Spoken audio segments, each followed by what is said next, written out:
So today we're going to talk about gold, and it has an impact on silver, but really it's all about gold.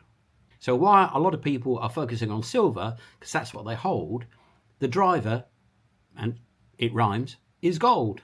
It ain't what you hold, it's all about gold. Anyway, forgive me for that. What about gold?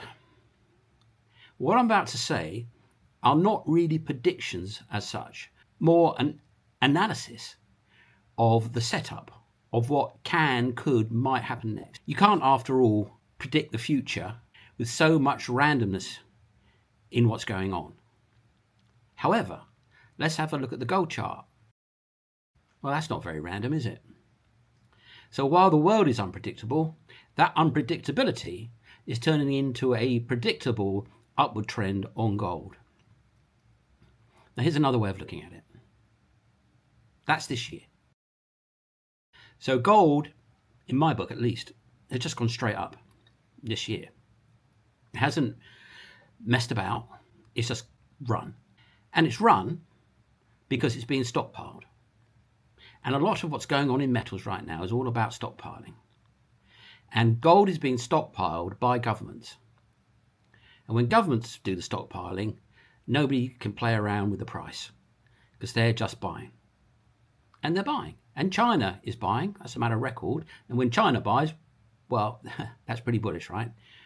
And places like Poland, I mean, you can go and Google it. There's a lot of central banks lying in gold because gold, as I keep saying, and I keep on saying, is for war. And when you've got the sort of things that are coming out of the White House right now, and for that matter, out of Moscow right now, and to a lesser extent, but still to some extent, out of Beijing and even Tokyo, why wouldn't governments be laying in the strategic currency of war? And that's why it's going up. Well, it's not good, but we can't affect the outcome of that by much. We get one little ticket at the election, and that's about it. What's that worth? Well, I'm a Democrat, and I think everyone should vote. But what can we really affect is our own position. So if we understand that gold is the strategic currency of conflict, and it's going up because of that, we can look at gold and say, where next? Well, the thing about trends are, a trend is your friend until a bend in the end. So just take the first part. Well, we can clearly see a very, very strong trend. And what will put a bend in the end? A sudden outbreak of sanity. Well, I don't know. Can you tell me when that's planned to break out? I don't see it. So this trend should continue. And it's very tight and it's very narrow. And that means there's a high confidence in the market that this is a trend. When a trend starts to get jagged, that's when the market is telling you it's not sure what's next. And this is a very, very solid trend. Now, you silver guys and girls, you're going to want to know about silver. Well, here's the chart of silver and gold, and this is why I'm lightening my positions in silver. And if it carries on running, which it may, I will be out of silver because the big trend is gold, and it's solid and it's upward pointing, and it will run quite a long way if things stay the same. The way that I look at these kinds of market activities is they're not normal. They're all about a repricing, and repricings go up like a rocket, sometimes come down like a rock too. But time and time and time and time again, they form a hockey stick. And that's what tipped me off to gold originally. I was watching it for one reason or another, and I don't normally watch gold, but because of the way that gold behaved after COVID and during COVID, i.e., nothing much happened, and it was obvious that inflation was coming, I thought, well, this inflation is going to catch up with gold at some point. It's chapter 1 on investing. Gold goes up when there's inflation. And it kind of didn't. And I got some positions, I got a lot of positions back in 2020, and it didn't go up. And it was like, oh, that's weird. So I watched it again. I started building up other positions later on and watching the chart, and suddenly it started to create a hockey stick, or what I thought was a hockey stick anyway. And then it did another thing that I look for, which is make a breakout after a price has been hitting a consistent equilibrium. And it broke out beautifully, and I did an article in Forbes saying, it's broken out. And off it went. And now it's creating the classic hockey stick. So here's the hockey stick we're in. And for me, that says through 5 onto 8,000. If that hockey stick is a generic hockey stick of all those other bubbles we've seen over the years, .com, crypto, and there's plenty of them out there. And they all have that hockey stick shape. And the width of the bottom of the hockey stick gives you a kind of idea of how high it's going to go. Okay, so this chart shows you how high I would imagine that gold would go on an average hockey stick, on an average chart, and it's around 8,000. Now, it gets better. It gets worse, depending on your point of view. I would say it gets worse. But for people who hold gold and, don't care about bigger issues, it gets better. That hockey stick, well, we can have another one. Have a look at this hockey stick. That's a lot bigger. That's a lot bigger. That's a lot bigger. And that's sort of 10, which I think is a decent target if you're going to be quite bullish. I mean, bullish, you've had to be bullish to be here in gold. And for it to go through 5,000, you have to be bullish. And for it to go to 8,000, you have to be pretty bullish. To go through 10 or get to 10, you have to be very bullish. But this is even more bullish. So if you're a Super Bowl, you'd see this. And that will be because of this hockey stick. Now, I'm breaking out from the action to say, please follow me on Twitter, because that enables me to give you a heads up on what I'm doing, where I'm doing it, when, how, and why.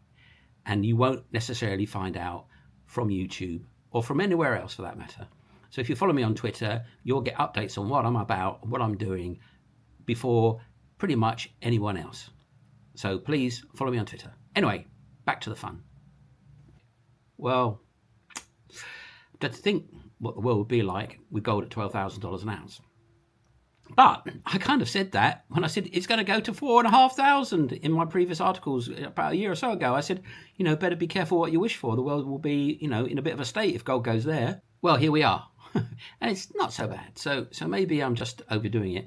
Maybe markets can, get crazy and knock the world alongside it. But nonetheless, you'd have to think about things. If gold went smashing through 8,000 and into 10,000, you've got to be calculating what is the state of the bigger picture. But anyway, we're not there yet. We're a long way away from that. We're not even at 5,000. But from this chart, it shouldn't take long to get to 5,000 and through. Now, silver, guys and girls. You're saying, but what about silver? What about silver?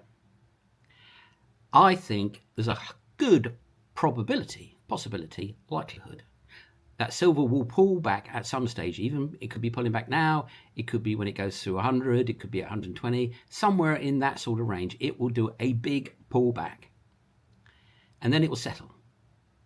And at that point, it'll be interesting to see where silver and gold is in terms of that earlier chart. I.e., when they're running together long term and suddenly gold takes off, silver takes off and outruns gold by a long way.